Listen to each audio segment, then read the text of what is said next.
Acute hemolytic anemia can be a potential medical emergency. Now, what are the clinical features of acute hemolytic anemia? Rapid hemolysis for which the bone marrow cannot compensate causes acute hemolytic anemia. Patient's symptoms may range from mild to very severe forms. The symptoms generally are dark colored urine, weakness, fatigue, shortness of breath, dizziness, lightheadedness, sweating, and palpitation. On examination, you may find patient is pale. There may be mild jaundice. Jaundice in pure hemolytic anemias is not very high. Tachycardia with bounding pulses. There may be tachypnea, as said.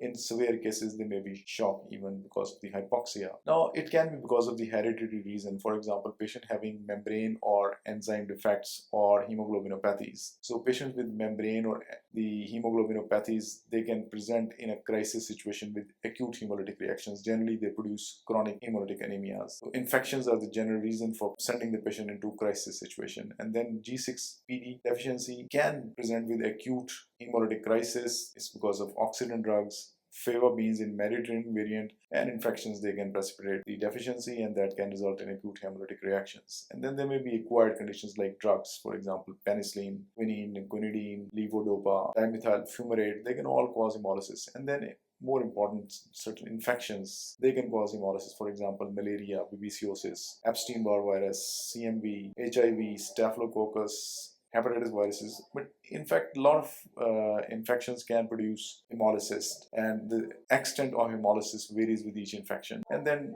transfusion reactions can result in hemolysis, and then PNH can have acute hemolytic presentation. When you get a patient with acute hemolytic anemia, get the CBC with retics and manual film examination. This is very important. Reticulocyte count increases in patient who got acute hemolytic reaction. Peripheral film may show macrocytes, sometimes may show microcytes. Indirect bilirubin is increased, haptoglobin is decreased, patient may have free hemoglobin in the blood, urine hemoglobin may be increased, patient may have hemosiderin, and LDH may increase. LDH is a very non-specific test, but LDH 1 and 2 fractions are important. They come from the RBCs. Then get the RFTs. If there is a profound hemolysis, the hemoglobin can damage the kidneys, resulting in acute kidney injury, and an abdominal ultrasound, hemoglobin electrophoresis, and G6PD activity. And also, if you're considering that this is hereditary spherocytosis, get the red cell frigidity as well. Serology, culture, DNA, RNA, whatever is required for suspected infections, one can get. And then for PNH, we can go for flow cytometry and FLAIR,